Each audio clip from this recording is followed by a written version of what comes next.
watching Haligonia Sports on haligonia.ca. We've struggled, I think, to execute a defensive game plan against them.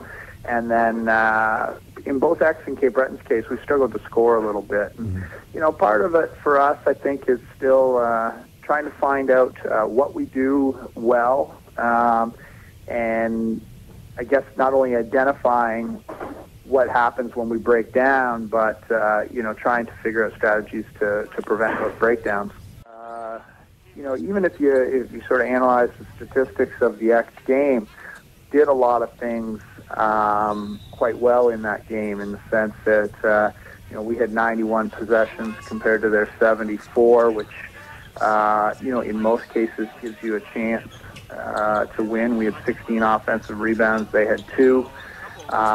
You know, but I think the offensive rebounding numbers and the possession numbers, rather than being real positives, unfortunately come down to show how poorly we shot the ball. And in some cases, it's a case of not generating good enough shots to shoot the ball consistently.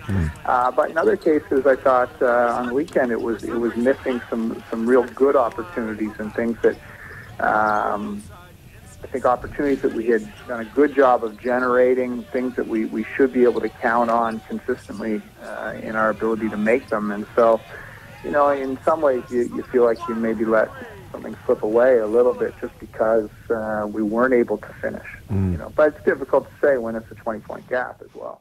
Probably have some guys who are in starting roles and are being counted on to score a little bit more than maybe they would have been before, and certainly some guys who are getting a lot more playing time than what they would have expected probably, and you know, and maybe what they've been able to at this point consistently handle, you know, and be productive within that time. And for us, going down the stretch, a big challenge for us, I think, if we're going to be successful in the playoffs, is finding a rotation where we can get our starters enough rest so that they can maintain a sort of efficient numbers in their minutes, and at the same time not have our production drop off while they're on the bench. And so, you know, we've been tinkering with some things, and, you know, you've definitely, the people who have watched the team play closely have seen different bodies sort of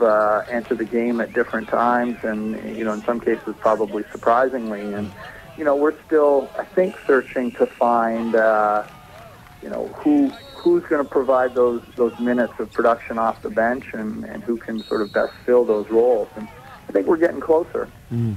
Considering that benches tend to shorten, and teams like the Huskies have had a lot of success with just a basic starting 5 at the AUS playoffs, do you feel pretty good, though, that you're going into the AUS playoffs with a very solid starting 5, and will you probably just stretch out their minutes as the season goes on?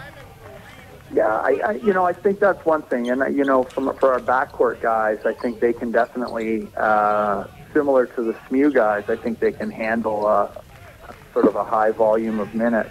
The biggest challenge is the front court guys, and it's not totally a conditioning factor. It's just, in some cases, the effort they have to play with to compete with the level of athletes that we have in the conference, and the fact that a lot of the guys they're competing against are playing 20 to 25 minutes, and certainly have a little more explosiveness naturally, and then because of their minute situation, I think are able to play fresh the majority of the time. So that's a big challenge for our big kids, and I think they're getting a little bit better at it. But as coaches, we have to find a way to allow them to be better at it too, and we just have to find a way to get our rotation just being a little more efficient, I think, so that we can we can get them the rest they need, and at the same time, you know, up our scoring a little bit. Obviously, the kind of the big recruit this year was the Joe Scow. Have you been happy with the play of Joe Scow this season? I mean, I think Joe's been a pretty consistent performer for us, and, you know, this comes after a year of just practicing, so that I don't think that's ever easy, and he's playing a much more significant role on our team than he did, in Calgary. So I think it's been a good year for him, and hopefully, he's going to continue on. I think he's a guy who can provide some scoring for us, and I think if we can, continue to develop him a little bit defensively, then we'll get good production at both ends of the floor. He rebounds well. He's a very good post defender. He's quite happy not necessarily to play a big role offensively, although I think for us to have some success through the playoffs, he's going to need to get a little bit out of his comfort zone and look to contribute offensively, and that's something that he's sort of constantly encouraged to do by the coaches. And so hopefully, over the next 3 weeks, we'll get him, really looking to do that.